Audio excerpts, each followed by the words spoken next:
সুপ্রিয় শিক্ষার্থী বন্ধুরা, আসসালামু আলাইকুম। কেমন আছো তোমরা? আশা করি ভালোই আছো। আমিও ভালো আছি। অনলাইন ক্লাসের ধারাবাহিকতায় আজকে আমরা যুক্তিবিদ্যা দ্বিতীয় পত্রের চতুর্থ অধ্যায় নিয়ে আলোচনা করব। আমাদের অলরেডি তৃতীয় অধ্যায় শেষ হয়েছে, এখন আমরা চতুর্থ অধ্যায় নিয়ে আলোচনা করব। তাহলে দ্বাদশ শ্রেণীর যুক্তিবিদ্যা দ্বিতীয় পত্রের চতুর্থ অধ্যায়ের আলোচ্য বিষয় হচ্ছে প্রকল্প বা হাইপোথিসিস। আমরা এখন প্রকল্প নিয়ে আলোচনা করব। তাহলে প্রথমে আমরা আলোচনা করব প্রকল্প কি। প্রকল্প কি বা কাকে বলে? তাহলে প্রকল্প কথাটির আমরা যদি সাধারণ অর্থ দেখি, তা প্রকল্প কথাটির সাধারণ অর্থ হচ্ছে সাময়িক আন্দাজ বা আনুমানিক ধারণা। প্রকৃতিতে অনেক ঘটনা ঘটে বা অনেক ঘটনাই আছে, প্রত্যেকটি ঘটনায় কিন্তু সহজ সরল না। কোনো কোনো ঘটনা খুবই স্বাভাবিক সহজ সরল এবং কোনো কোনো ঘটনা খুবই জটিল। কোনো কোনো এই ঘটনাগুলোর আমরা কারণ আবিষ্কার করার চেষ্টা করি। এই কারণ আবিষ্কার করতে যেয়ে আমরা কি করি, প্রাথমিক অবস্থায় একটা অনেকগুলো কারণকে আমরা কি করি, প্রাথমিক অবস্থায় একটা ধারণা করি বা আনুমানিক একটা কি করি, আন্দাজ করি। এই জন্যে প্রকল্প কথাটির অর্থ হচ্ছে সাময়িক আন্দাজ বা আনুমানিক ধারণা। এই ঘটনাগুলো কারণে আবিষ্কার করতে গেলে আমরা যে ধারণা করি প্রাথমিকভাবে, সেটাকে বলা হচ্ছে প্রকল্প। এখন এই প্রকল্পের সংজ্ঞা দিতে গিয়ে যুক্তিবিদ, আমরা দেখি যুক্তিবিদ মিল, জেএস মিল একটি সংজ্ঞা দিয়েছেন এবং যুক্তিবিদ কফি সংজ্ঞা যদি আমরা দেখি, এই দুজনের সংজ্ঞা। এখন যুক্তিবিদ জেস মিল বলেছেন, আমরা কোন একটি ঘটনার যখন আমরা কারণ আবিষ্কার করতে চাই, আসলে কি কারণে ঘটনাটি ঘটেছে সেটা করতে যে আমরা অনেকগুলো ঘটনাকে বা কারণকে আমরা দায়ী মনে করি প্রাথমিকভাবে, কিন্তু প্রথমে আমাদের কোনো প্রমাণ থাকে না বা উপযুক্ত কোনো ওরকম আমরা কারণ বা থাকে না। তখন আমরা করি কি, বা অপর্যাপ্ত কারণ থাকে না, তখন তাই যুক্তিবিদ জেস মিল বলেছেন প্রকল্প বলতে আমরা বুঝি কোনো প্রকৃত প্রমাণ ছাড়া বা কোনো অপর্যাপ্ত প্রমাণের উপর ভিত্তি করে যখন আমরা কোনো একটি বিষয় সম্পর্কে একটা আনুমানিক ধারণা বা আন্দাজ করি, তখন তাকে বলা হচ্ছে প্রকল্প। তিনি বলেছেন প্রকল্প করার উদ্দেশ্যটা কি। তিনি বলেছেন এখানে উদ্দেশ্য হচ্ছে বাস্তব ঘটনাবলীর থেকে কতগুলো ধারণা অনুমান করা। যদি দেখা যায় যে আমার গৃহীত ধারণার সঙ্গে বা প্রকল্পের সঙ্গে বাস্তবে যদি মিলে যায়, তাহলে সেই ধারণাটি সত্য হবে অথবা অন্তত পক্ষে সত্য হওয়ার সম্ভাবনা থাকবে। তাহলে প্রথমে আমাদের কোনো পর্যাপ্ত কোনো প্রমাণ থাকে না, কোনো প্রকৃত প্রমাণ বা কোনো পর্যাপ্ত কারণ প্রমাণ না থাকায় আমরা কি করি, অনেকগুলো ঘটনাকে কারণ হিসেবে মনে করি এবং এই প্রাথমিকভাবে যে ধারণা করি সেটা হচ্ছে প্রকল্প। যুক্তিবিদ কফি বলেছেন, তিনি বলেছেন প্রকল্প হচ্ছে একটা ব্যাখ্যা দানের প্রচেষ্টা। কোনো একটি ঘটনাকে আমরা যদি বৈজ্ঞানিকভাবে ব্যাখ্যা দেওয়ার চেষ্টা করি, তারই নাম হচ্ছে তাহলে প্রকল্প। তিনি কি বলেছেন, প্রকল্প হচ্ছে একটা ব্যাখ্যা দানের চেষ্টা। কোনো একটি ঘটনাকে আমরা বৈজ্ঞানিকভাবে ব্যাখ্যা দেওয়ার যে চেষ্টা করি প্রাথমিকভাবে, সেটাই হচ্ছে কি প্রকল্প।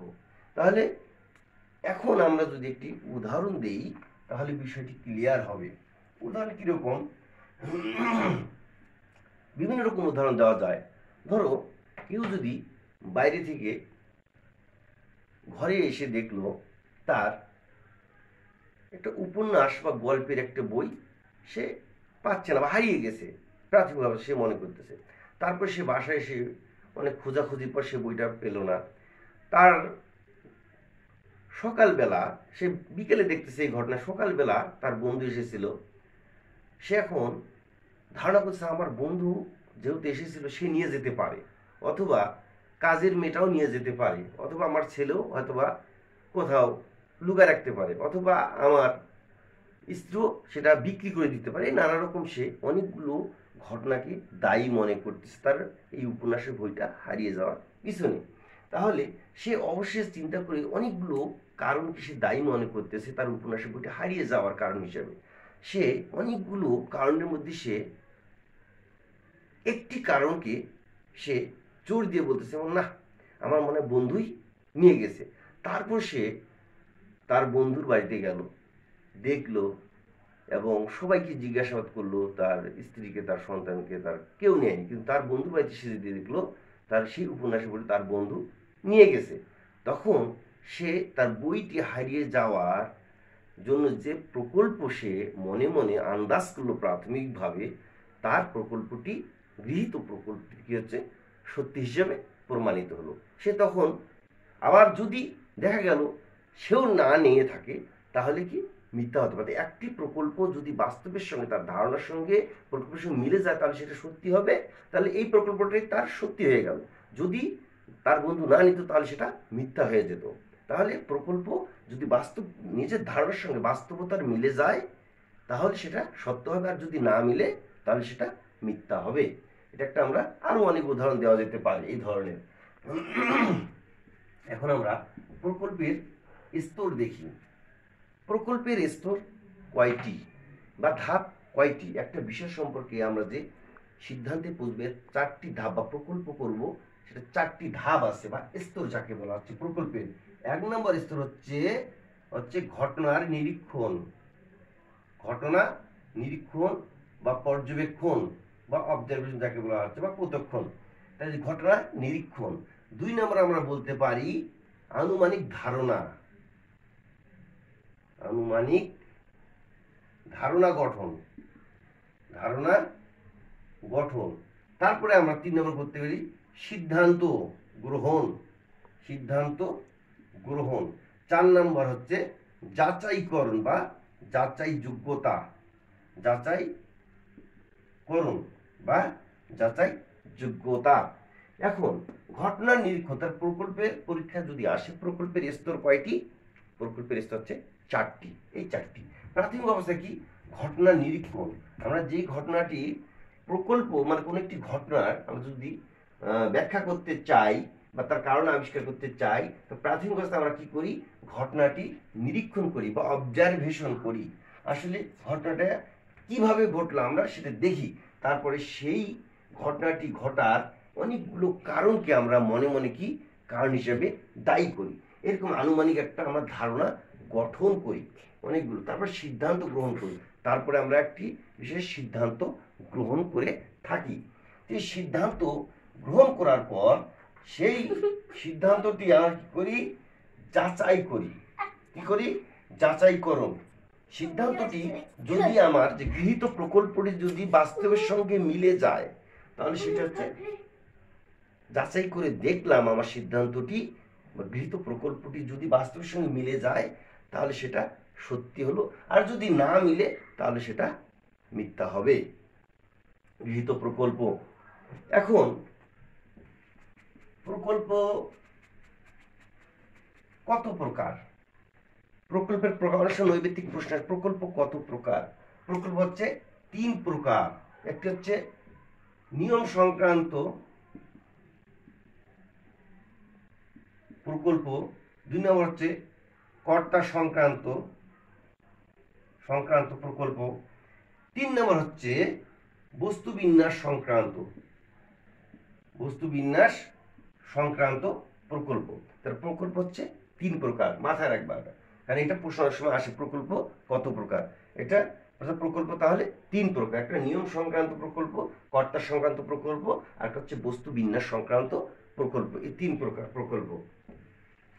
এখন সবচেয়ে একটি গুরুত্বপূর্ণ বিষয় বা প্রশ্ন যেটা পরীক্ষায় আসে 2 মার্কের জন্য অনেক সময় আসে, বা 3 মার্কের জন্য আসতে পারে, 4 মার্কের জন্য আসতে পারে, 1 মার্কের জন্য এখান থেকে প্রশ্ন অনেক সময় হয়।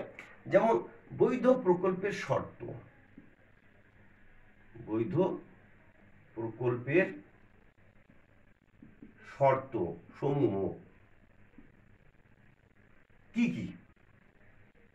এখন বৈধ আর অবৈধ, বৈধ মানে কি? যথোপযুক্ত বা যথার্থ প্রকৃত, আর অবৈধ মানে অযথার্থ। তাহলে বৈধ প্রকল্পের শর্ত সমান একটি প্রকল্প কখন বৈধ বলে গৃহীত হবে বা কখন আমরা একটি প্রকল্পকে মানে বৈধ বলবো, তার কতগুলো শর্ত বা নিয়ম আছে যেগুলো মেনেই আমাদের কোনো একটি ঘটনার কারণ হিসেবে আরেকটি ঘটনাকে আমরা প্রকল্প হিসেবে বা সাময়িক আন্দাজ হিসেবে গ্রহণ করব। তার কতগুলো শর্ত বা নিয়ম আছে। সেই শর্ত বা নিয়ম যদি না মানি আমরা, তাহলে প্রকল্পটি অবৈধ হবে। আর যদি আমরা নিয়ম মেনেই বা শর্ত মেনেই আমরা প্রকল্প গ্রহণ করি বা আরেকটি ঘটনার কারণ হিসেবে আরেকটি ঘটনাকে দায়ী মনে করি ঘটার পিছনে, তাহলে তখনই সেটা হচ্ছে বৈধ হবে।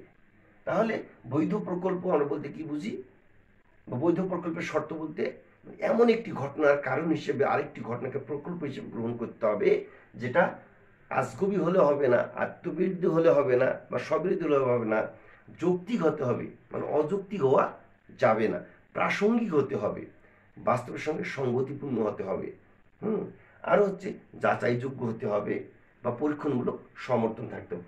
এখন আমরা বৈধ প্রকল্পের শর্তগুলো ধীরে ধীরে আলোচনা করব বা একটি একটি করে আলোচনা করব, বিস্তারিত একটু আলোচনা করি যেহেতু এখান থেকে প্রশ্ন আসে। এখন 1 নম্বর শর্ত যদি আমরা দেখি, বৈধ প্রকল্পের শর্ত, প্রকল্পকে কি হতে হবে, প্রাসঙ্গিক হতে হবে।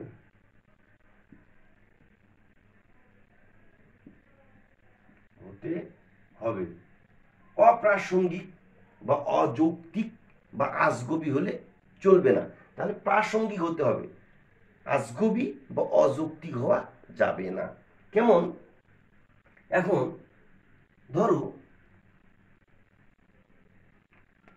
যুক্তিবিদ্যার ক্লাসে একটা ছেলে প্রতিদিন দেরি করে আসে।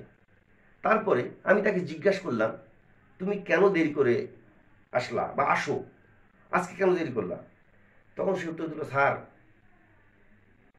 ঢাকাতে খুব গ্যাঞ্জাম হয়েছে, আমি রাজশাহীতে ক্লাস নিচ্ছি। এখন সে যদি বলে, স্যার ঢাকাতে গ্যাঞ্জাম হয়েছে, খুব মারামারি হয়েছে, হরতাল হয়েছে, তাই আমার আসতে দেরি হয়েছে, সেই কথা কেউ মানবে? সেটা হচ্ছে অযৌক্তিক কথা, যেটা আমার তাহলে ওর না আসার কারণের সঙ্গে সঙ্গতিপূর্ণ না। তাহলে কিরকম সঙ্গতিপূর্ণ হতে হবে? সে যদি বলতো, স্যার রাস্তায় খুব গ্যাঞ্জাম ছিল বা জ্যামের কারণে আমি আসতে পারিনি, তাহলে সেটা হবে যৌক্তিক, সেটা অযৌক্তিক হবে না। তাহলে এমন ঘটনা, তার ক্লাসে দেরিতে আসার কারণ সে যদি বলতো যানজটের কারণ, সেটা যৌক্তিক হবে। আর সে যদি বলে ঢাকায় এসব দুর্ঘটনা বা অ্যাক্সিডেন্ট হয়েছে তাই আমি রাজশাহীতে ক্লাসে আসতে পারি, সেটা হচ্ছে অযৌক্তিক হবে। এরপরে আমরা 2 নম্বর দেখি, প্রকল্পকে প্রতিষ্ঠিত শর্তের সঙ্গে সঙ্গতিপূর্ণ হতে হবে। প্রতিষ্ঠিত শর্তের সঙ্গে মিল বা সঙ্গতি থাকতে হবে, সঙ্গতিপূর্ণ হতে হবে। তাহলে প্রতিষ্ঠিত শর্ত, প্রতিষ্ঠিত শর্ত বলতে কি বুঝি, যেমন আমরা জানি মধ্যাকর্ষণ নিয়মে কোন একটি বস্তুকে উপরে ছেড়ে দিলে নিচের দিকে ধাবিত হয়, সূর্য পূর্ব দিকে উঠে পশ্চিম দিকে অস্ত যায়, এগুলো প্রতিষ্ঠিত সত্য। কেউ যদি বলে পশ্চিম দিকে সূর্য উঠেছে আজকে, তাহলে কেউ কি বিশ্বাস করবে? কেউ করবে না। তাহলে প্রতিষ্ঠিত শর্ত, যেমন 2 আর 2 4, এটা হচ্ছে স্বতঃসিদ্ধ প্রতিষ্ঠিত। আমরা যদি বলি ত্রিভুজের 3 কোণের সমষ্টি সমান 2 সমকোণ, এটা হচ্ছে প্রতিষ্ঠিত সত্য, যেগুলো কখনো মিথ্যা বলে প্রতিপন্ন হতে পারে না। আবার এখন তাহলে আমরা এমন একটি ঘটনার কারণ হিসেবে আরেকটি ঘটনাকে প্রকল্প হিসেবে আমরা গ্রহণ করব, বা যেই ঘটনাটি প্রতিষ্ঠিত সত্যের সঙ্গে সঙ্গতিপূর্ণ বা মিল হতে হবে, অমিল হলে সেটা কিন্তু হবে না।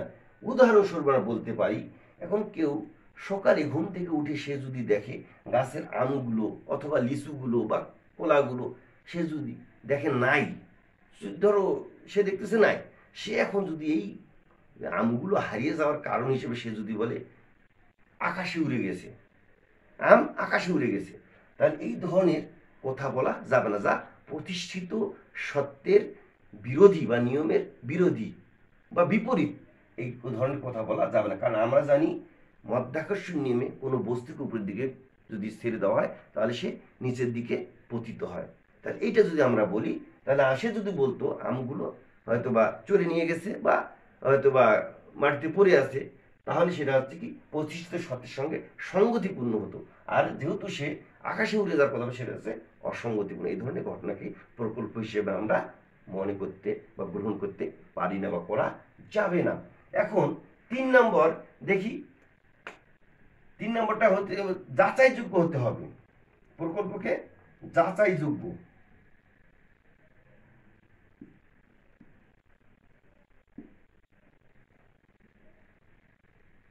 যাচাইযোগ্য কথাটার অর্থ, আমি যেটাকে বললাম 2 2 4, হ্যাঁ 4 হয়, এখন অন্য আরেকজন কি সেটা যাচাই করে দেখতে পারে 4 আসলে হচ্ছে কি না, এটাই যাচাই করা। আমি যেটাকে সত্য বলে গ্রহণ করতেছি সেটা যেন সকলের কাছে একই রকমের হয়, ব্যক্তিভেদে যেন আলাদা না হয়। বা এমন ঘটনাকে আমরা প্রকল্প হিসেবে গ্রহণ করব না যার অস্তিত্ব বাস্তবে নাই বা অন্য কেউ যাচাই করতে পারবে না।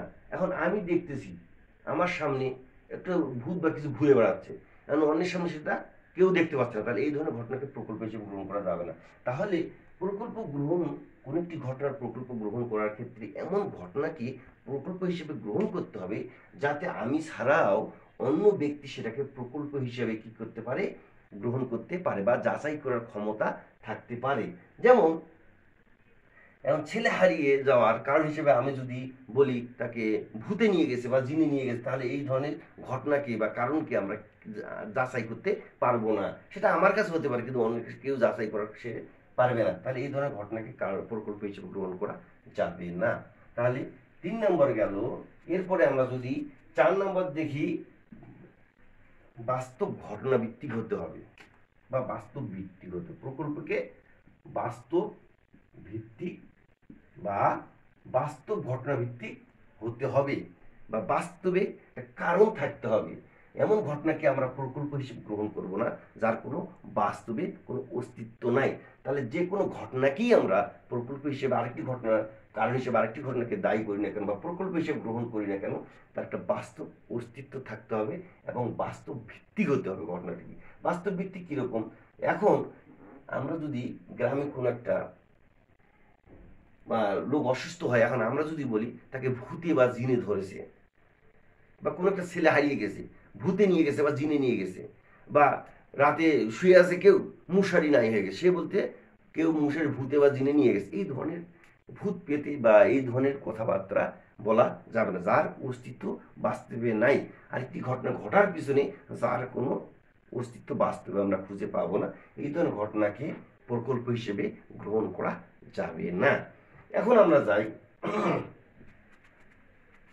5 নম্বরে যাই। এখন 5 নম্বরে প্রকল্পকে সুস্পষ্ট ও সুনির্দিষ্ট হতে হবে, মানে কোন একটি ঘটনার আমরা কারণ আবিষ্কার করতে যে এমন কোন ঘটনাকে আমরা কারণ হিসাবে প্রকল্প গ্রহণ করব না যার সুস্পষ্ট না হয় বা অস্পষ্ট এবং অনির্দিষ্ট হয়। যেমন সুস্পষ্ট বলতে কি বোঝানো হয়েছে, সুস্পষ্ট বলতে বোঝানো হচ্ছে কোন একটা, ধরো 2 বছর বা 2.5 বছরের একটা ছেলেকে যদি জিজ্ঞাসা করা হয় তোমার বাবার নাম কি, তো সে বলবে কি বাবা, বা তার মায়ের নাম কি মা। তো এটা কি কোনো প্রশ্নের উত্তর হলো? এটা কোনো প্রশ্নের উত্তর হলো না। তাকে সুস্পষ্টভাবে বলতে হবে তোমার বাবার নাম কি বা মায়ের নাম। এখন কেউ কাউকে যদি বলা হয় ভূমিকম্প কেন হয়, সে যদি বলে ভূ অভ্যন্তর কোনো গোলযোগের কারণে ভূমিকম্প হয়, তাহলে সেটা কোনো সুস্পষ্ট কোনো উত্তর হলো না বা কারণ হলো না। তাহলে এই জন্য সুস্পষ্ট এবং সুনির্দিষ্ট কোনো একটি ঘটনার কারণ হিসেবে আরেকটি ঘটনাকে আমরা যদি দায়ী করতে চাই, তাহলে সুস্পষ্ট এবং সুনির্দিষ্ট তার কারণ থাকতে হবে। যদি আমরা দেখাতে না পারি, তাহলে সেই ধরনের ঘটনাকে আমরা প্রকল্প হিসেবে গ্রহণ করতে পারবো না। তাহলে এমন ঘটনাকে প্রকল্প হিসেবে গ্রহণ করতে হবে যা সুস্পষ্ট এবং সুনির্দিষ্ট হয়, তাহলে সেটা বৈধ হবে, না হলে সেটা অবৈধ হবে। এই ধরনের 6 নম্বর, প্রকল্পকে আত্মবিরোধী বা স্ববিরোধী হওয়া যাবে না। স্ববিরোধী বা আত্মবিরোধী হওয়া যাবে না।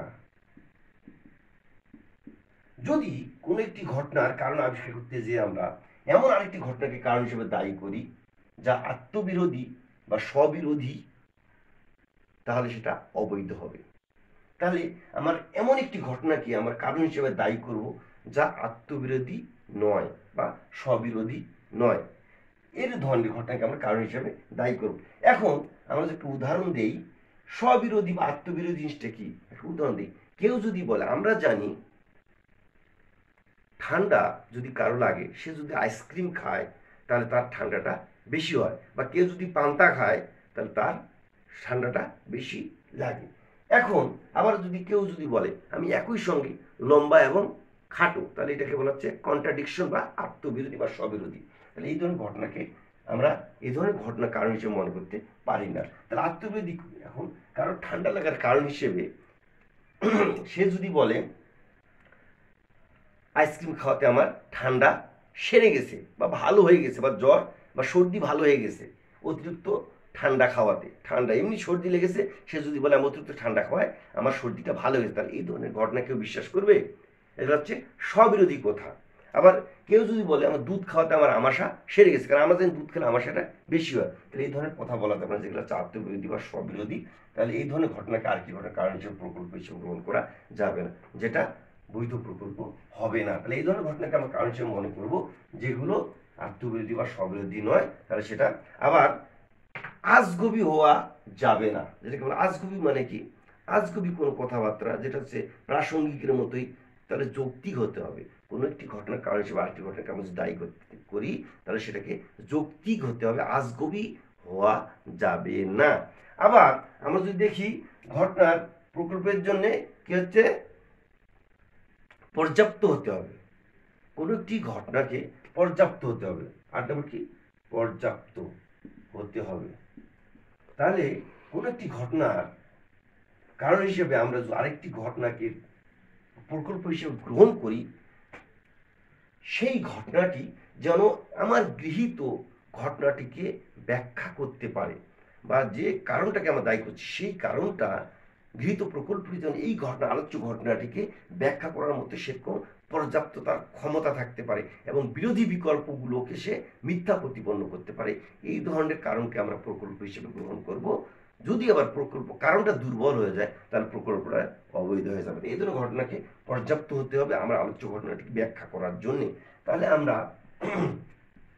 এই ঘটনাগুলা আমরা প্রকল্পের বৈধ হতে হলে এই শর্তগুলো, যে 8টি শর্ত আমি আলোচনা করলাম, একটি প্রকল্পকে বৈধ হিসেবে আমরা তখনই গ্রহণ করতে পারবো বা করব এই শর্তগুলো যদি মেনে আমরা প্রকল্প গ্রহণ করি বা গঠন করি।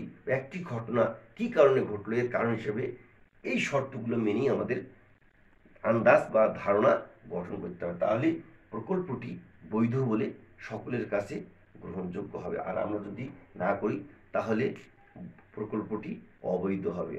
তাহলে বৈধ প্রকল্পের শর্তগুলো, বৈধ প্রকল্পকে হতে হলে তাহলে প্রকল্প অবশ্যই এমন ঘটনা প্রকল্প আমরা গ্রহণ করব যা আত্মবিরোধী হবে না, আজগবি হবে না, বাস্তব ভিত্তিক হতে হবে, প্রাসঙ্গিক হতে হবে, যৌক্তিক হতে হবে, আলোচ্য ঘটনাকে ব্যাখ্যা করার জন্য পর্যাপ্ত হতে হবে। এই ঘটনাগুলো কি, তাহলে আমরা একটা প্রকল্পকে বৈধ বলতে পারবো। তাহলে আজকে আমরা এই পর্যন্ত, সামনের ক্লাসে আমরা প্রকল্পের প্রমাণগুলো নিয়ে আলোচনা করব, এবং প্রকল্পের প্রয়োজনতা নিয়ে আলোচনা করব, এবং প্রকল্প সম্পর্কে কিছু টিকা আছে, যেটা হচ্ছে প্রতিবেদক অনুকল্প কি, কাজ চালানো প্রকল্প কি, বাস্তব কারণ কি, এই বিষয়গুলো নিয়ে কিছুটা আমরা আলোচনা করি। এখান থেকে 2 মার্কের প্রশ্ন আসে, এই প্রশ্নগুলো সামনের ক্লাসে আমরা আলোচনা করব। আজকে এই পর্যন্তই। তোমরা ভালো থাকো, সুস্থ থাকো। আর আমাদের কলেজে যারা চান্স পেয়েছো এবং যারা ভর্তি হওয়ার 13, 14, 15 এই 3 দিনে আমাদের যারা চান্স পেয়েছে তাদেরকে আমরা ভর্তি নিব, সরাসরি আসলেও ভর্তি নিব, এবং অনলাইনের মাধ্যমে কেউ যদি ভর্তি হতে চাও তাহলে তাও পারবা, এবং সরাসরি এসেও ভর্তি হতে পারবা। এবং এছাড়াও যদি আরও কোনো কারো সমস্যা থাকে ভর্তি সংক্রান্ত, তাহলে তোমরা আমাদের যে অনলাইন নম্বর দেওয়া আছে সেই নম্বরে যোগাযোগ করবা। আশা করি তোমাদের সকল সমস্যার সমাধান করার চেষ্টা করব আমরা। আমাদের আমি আছি মোহাম্মদ মকবুল হোসেন, প্রভাষক যুক্তিবিদ্যা, Shahid Mamun Mahmud police line school and college, Rajshahi. তোমাদের আবার সবাইকে ধন্যবাদ। ভালো থাকো, সুস্থ থাকো এই কামনায়। আসসালামু আলাইকুম।